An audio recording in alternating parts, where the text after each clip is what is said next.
¿Se imaginan que los plásticos, las telas, incluso partes de autos pudieran empezar su vida, no sé, en un campo de cultivo? Hoy vamos a meternos de lleno en la receta de ingeniería que está logrando justo eso, convertir plantas en uno de los químicos más importantes del mundo y, claro, la promesa de un futuro mucho más sostenible.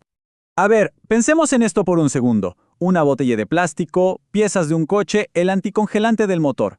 ¿Qué tienen en común? A simple vista, parece que nada, ¿verdad? Pero la clave está en la química. Todos, absolutamente todos, comparten el mismo bloque de construcción. Y ese bloque de construcción es el etileno. Para que nos hagamos una idea, es como el ladrillo del Lego fundamental de la industria química. Con él se arma una variedad increíble de productos que usamos, bueno, todos los días. Y, ojo, la escala de producción es una locura. Estamos hablando de más de 150 millones de toneladas al año a nivel mundial. Esto lo convierte en uno de los químicos orgánicos más producidos del planeta. Es tan pero tan fundamental que su demanda es casi como un termómetro de la salud de la economía global.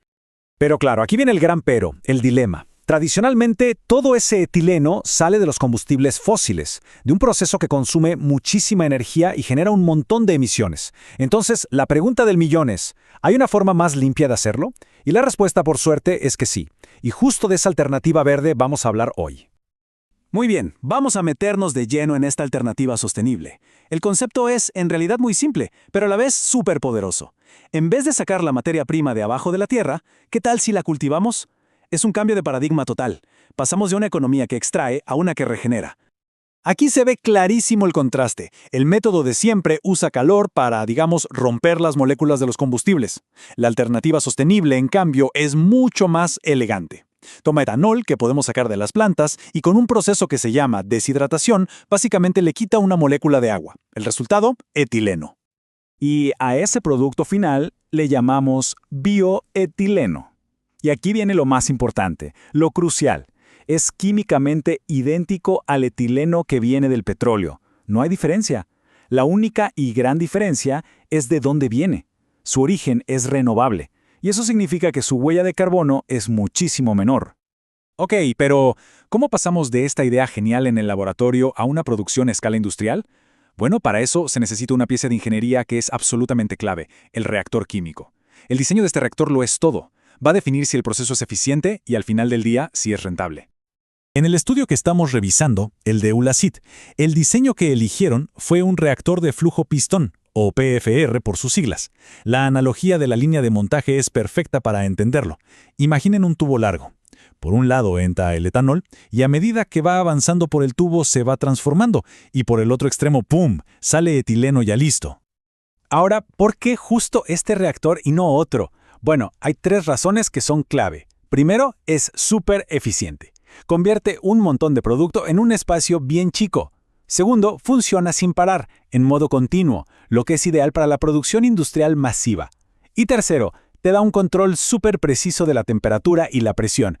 Y esos son los factores que hay que ajustar para que la reacción salga perfecta. El proceso completo, como se ve acá, sigue un flujo muy lógico. Primero, el etanol líquido se calienta y se convierte en vapor. Ese gas es el que entra al reactor, donde ocurre toda la magia, la conversión. Y al final, lo que sale se enfría y se separa para quedarnos solo con el etileno puro. Una cosa muy interesante de la ingeniería moderna es que, antes de construir algo tan complejo como esto, primero se construye un gemelo digital. O sea, se hacen simulaciones por computadora. Esto les permite a los ingenieros probar el diseño, optimizarlo, ponerlo a prueba en un montón de escenarios distintos y todo sin gastar una fortuna en prototipos físicos. Es un ahorro de tiempo y dinero brutal. En este estudio en particular, el equipo de investigación simuló el proceso bajo 3 temperaturas clave. Arrancaron con 300 grados Celsius, como para tener una base, luego subieron la puesta a 400 y finalmente a 450 grados. La idea era ver cómo reaccionaba el sistema con más y más calor. Y acá es donde la cosa se pone buena, donde la historia da un giro inesperado, porque los resultados de la simulación, bueno, no fueron para nada lo que uno esperaría. De hecho, revelaron algo muy sorprendente sobre cómo se relacionan el calor y la eficiencia en este proceso.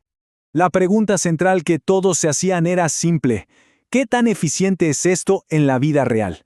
¿De verdad se puede convertir bioetanol en bioetileno de una forma que funcione a nivel industrial? Y los resultados fueron Espectaculares. No hay otra palabra. Se logra una conversión de casi el 100%. Casi todo el etanol se convierte, y todo en un reactor que es súper compacto. Esa curva que ven, que sube tan de golpe, nos dice una cosa. Esta reacción es increíblemente rápida y eficiente. Pero, y aquí está el hallazgo más interesante. Los datos mostraron algo que va en contra de la intuición. Uno normalmente piensa, más calor, reacción más rápida, más eficiente. Lógico, ¿no? Bueno, la simulación demostró que no es tan simple como parece. Y este es el hallazgo clave de todo el estudio. Es verdad, si subes la temperatura, la reacción se acelera. Hasta ahí todo bien. Pero ese mismo calor hace que el gas se expanda. Y al expandirse, el etanol se diluye. La analogía es perfecta. Es como querer cocinar algo más rápido subiendo el fuego al máximo, pero al mismo tiempo alejar la sartén de la llama. Un efecto cancela al otro. La conclusión es increíble. Se puede lograr la misma conversión, casi perfecta a 300 grados, gastando muchísima menos energía. Ese es el punto dulce, el óptimo de la eficiencia. Pero eso no es todo. La simulación también nos dijo algo muy importante sobre la presión. Si ven las tres curvas, para las tres temperaturas, son prácticamente idénticas. ¿Qué significa esto? Que la caída de presión no depende del calor, sino del diseño físico del reactor, de la forma del tubo, del catalizador que se usa, y esto refuerza una idea central. La ingeniería inteligente, el buen diseño, es mucho más importante que simplemente meterle más y más energía al sistema. Entonces, vamos cerrando, ¿qué significa todo esto para el futuro? Bueno, lo más importante es que estos hallazgos no son solo teoría académica, nos dan un mapa, un plan de acción súper concreto para construir una industria química que sea de verdad más sostenible. Si tuviéramos que resumir todo el potencial en un solo número, sería este, 99%.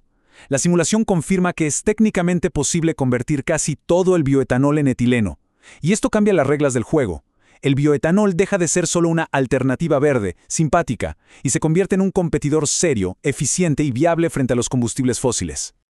Entonces, para que nos quede claro, las conclusiones claves son estas. 1. El bioetileno no es un sueño, es una alternativa viable y real. 2. La herramienta para hacerlo realidad son estos reactores de flujo pistón bien diseñados. 3. La eficiencia no se trata de meter más calor, sino de pensar mejor, de un diseño más inteligente. Y lo más importante de todo, ya tenemos un camino tangible, un plano, para una industria química mucho más verde. Y cerramos con esta idea para que quede resonando. Este tipo de investigación nos abre la puerta a un futuro completamente distinto. Un futuro donde los ladrillos con los que construimos nuestro mundo moderno no se sacan de pozos petroleros, sino que crecen en un campo. Imaginen eso, el ciclo de vida de un plástico, de una pieza de auto, comenzando como una planta. Es una visión súper poderosa de lo que significa una economía de verdad circular.